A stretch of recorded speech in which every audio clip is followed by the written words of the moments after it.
Welcome to Think Big with Dan and Qasim. Join hosts Dan Melnick and Qasim Masood as they explore big ideas, limitless possibilities, and engage with visionaries, entrepreneurs, and thought leaders who dare to dream big, get inspired, motivated, and find practical tips for personal growth. Think big, dream bigger, and ignite your potential. All right, welcome to Think Big with Dan and Qasim, and our guest today is Keith. So, Keith, if you want to go ahead and introduce yourself, tell us where you live and what you do for a living. Sure. Yeah. So thanks for having me. I think this is really awesome, Dan. So my name is Keith Goldstein, and I'm from New Jersey, right outside of Atlantic City. So, that's South Jersey. And what I do for a living is I'm a personal trainer. So I've been personal training now for over 10 years. And I started right after I finished college. I got my bachelor's degree in health and exercise science. And so I actually work for a medically integrated fitness center.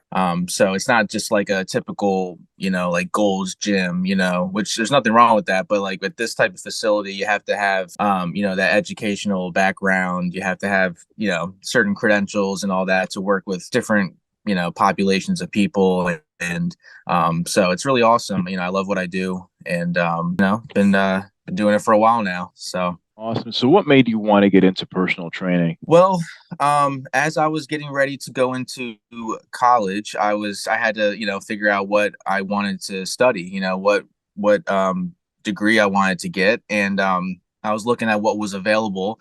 And honestly, health and exercise science was literally the only thing that sounded interesting to me, because I'm not really, I'm not really a math guy. I'm not really into, English, all the other degrees that they had going on. So, and I was always an athlete growing up. I was a competitive tennis player.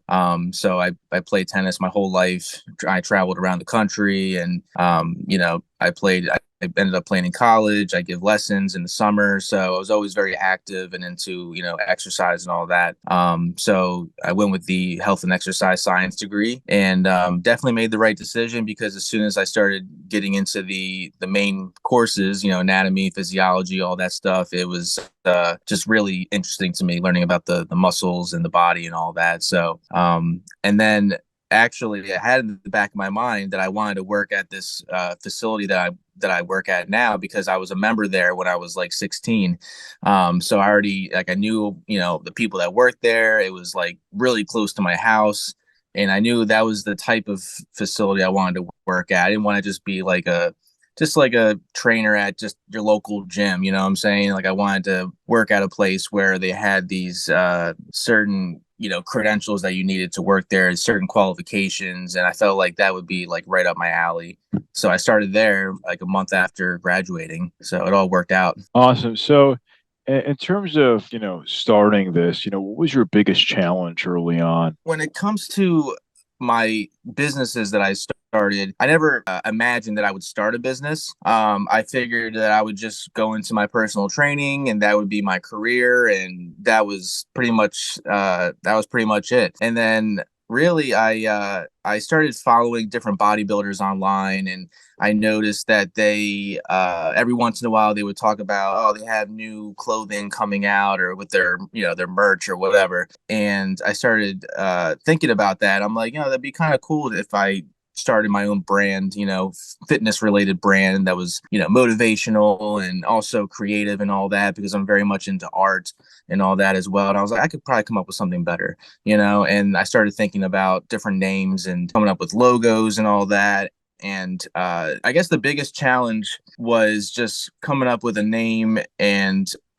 meaning that resonated with people, that wasn't just like basic. There was tons of brands out there, and I finally came up with the name, which was Stronger Than Your Last Excuse, and that is an acronym for style. So the brand is Style Fitness Apparel, Stronger Than Your Last Excuse. I got that going. I've had that brand now for maybe about 6 years, and it was very hard to get started though, because when you start something from nothing, no one knows about it. There's thousands of brands out there. It's like, how do you get it going? And you just have to start. That's the main thing. A lot of people, have an idea and it might be a good idea, but they might just be afraid to start, or they might have that fear of failing and not even, start in the first place. So I just started. I didn't think about it.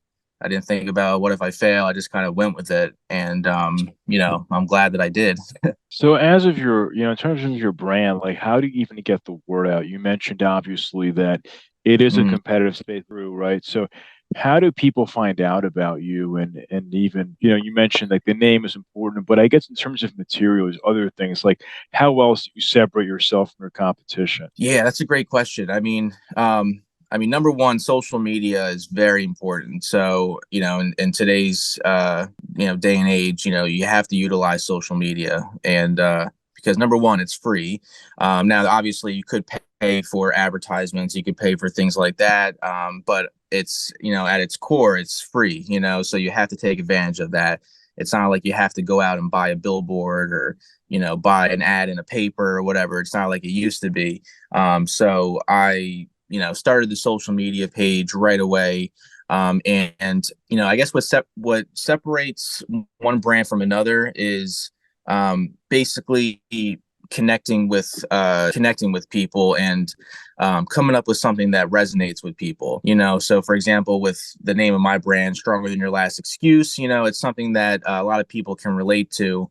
Because a lot of people make excuses. They make excuses for why they can't go work out. They're tired. They're busy. They have work, whatever. So a lot of people resonate with the name. They tell me, "Oh, I love the name. It's. I think it's really cool. It's creative, and I totally need to start being stronger than my excuses." And so a lot of people love the name. A lot of people will love the logo. It's a lion.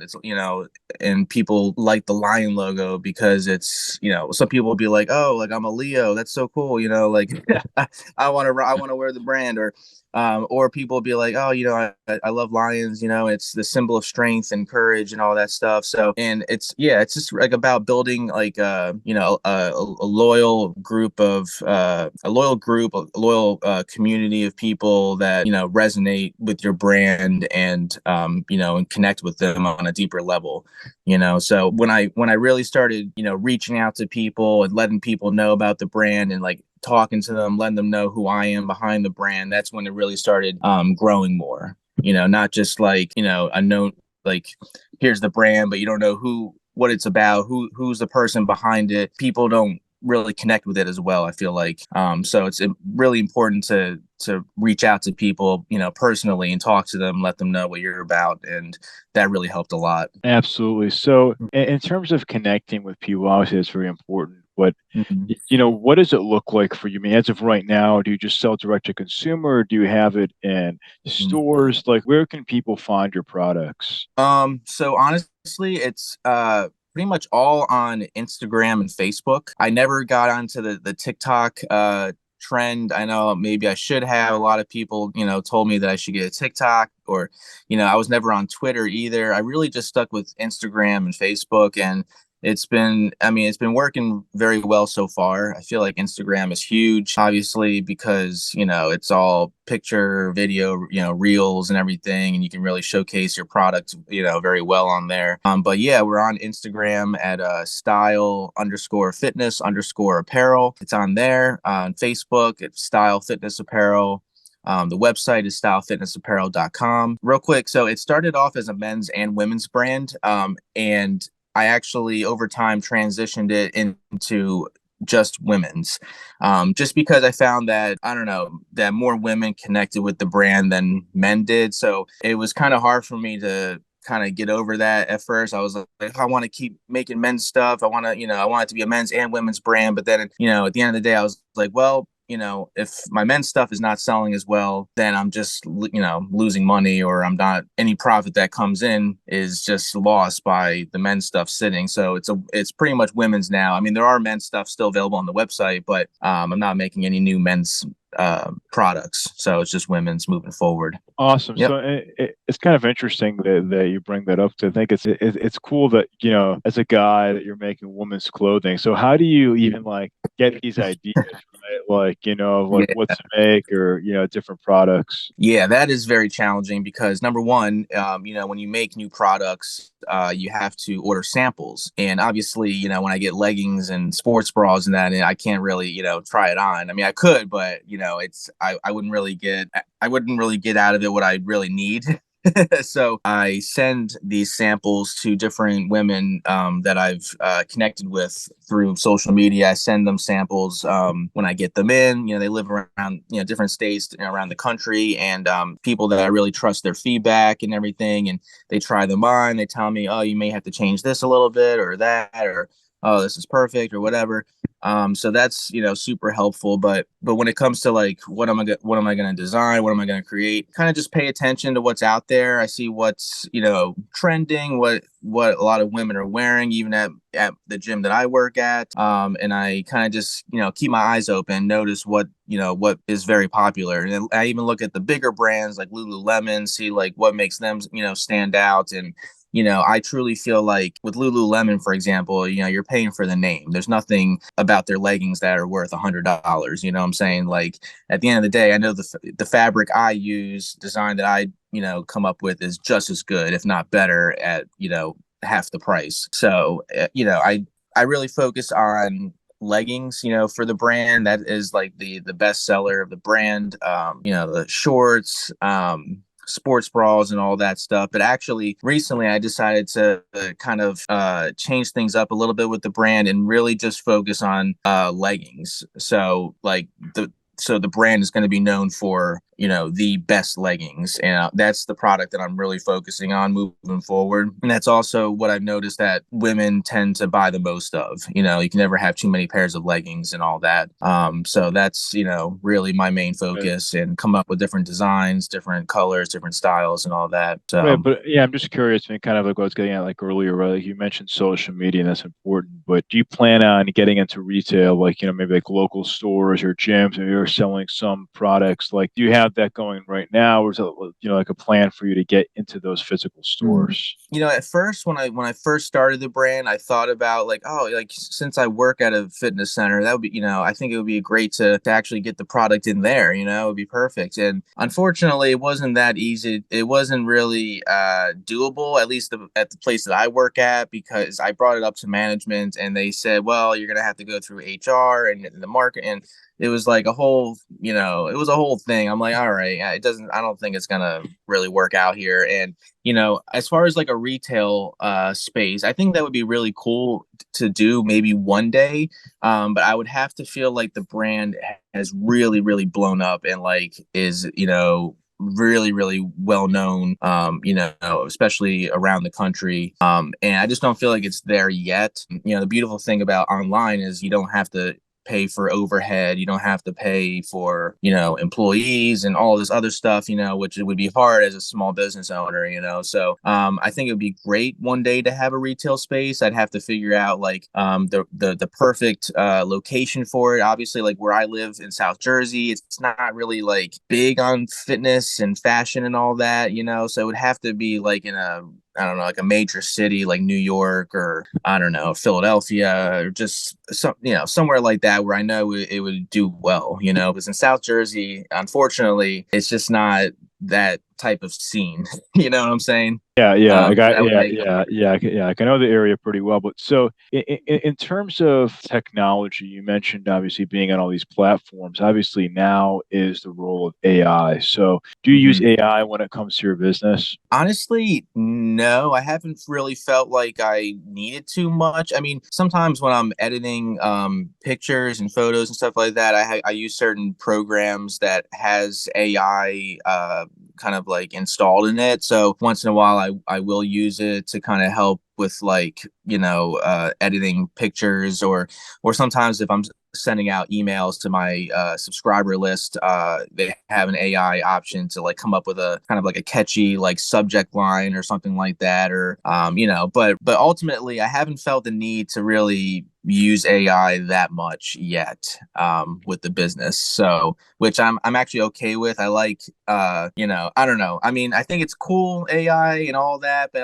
at the same time, I feel like there's nothing like that human, experience that, 100%. you know what I'm saying? So, because I don't know, with AI, I don't know if I trust it yet. That's fair. So if we're going to have this conversation again in 1 year from now, where do you expect things to go for your business? Well, um, one thing actually that I forgot to mention is I do have a second business as well. So I have Style Fitness Apparel, which is my women's fitness apparel brand. I also have another business that I started a year and a half ago, which is called Days Gone By. I'm actually wearing a piece right now, the hat, and it's actually like a men's kind of like an upscale casual wear brand. And basically, to sum it up, is like I felt this need to still want to create men's products in some capacity since I stopped, with the women's with the fitness brand, kept that focus on women's. I was like, well, I still want to make men's products and somehow. So I went into a completely different market and got into, just casual wear for men, going out, not, necessarily for working out or anything like that. And I started that up, and that's so far is going really well. So like I'm at the point now where I'm balancing these two brands, plus my full-time job. I mean, my goal, would be ultimately to get to the point where I can just run both my businesses full-time, not have that other, my day job, quote unquote. And because that would just free up a lot of time for me to really focus on them. But, so that would be one of my goals, for a year from now, is to be able to do that full time. And we'll see, I'm really trying to scale it, take it to the next level, really trying to, connect with people on social media. And because it's at the end of the day, it really helps to like know people and make those connections and relationships, so that can really help to take a brand to the next level. Yeah, no, So 100%. I think, it's funny. I always talk about the same thing. When it comes to e-commerce, the biggest thing is just brand awareness. Like if people don't know that you exist, then they're not going to buy from you. So it's many people have, exactly. amazing products, and I love what you're doing. I think it's awesome that you have two brands, one for men, one for women, one fitness, one more casual. I think it's, there's a need for higher quality products at a lower price. And I think that you're able to provide that value for many consumers. Yeah, absolutely. Absolutely. Yeah. I mean, because at the end of the day, well, first of all, like you said, if people aren't aware of you, then you can have the greatest product in the world, but if they're not aware of it, then it means nothing. So the goal is to really get the word out, create brand awareness on social media, create some, hype, some popularity on there, where, people want to wear it because they saw their friends wearing it. They saw, this person posting about it. That really helps, to grow the brand. And then as far as creating, high quality products and for a lower price, that's, a big goal of mine with both brands, because you don't have to, charge an arm and a leg to people. You can still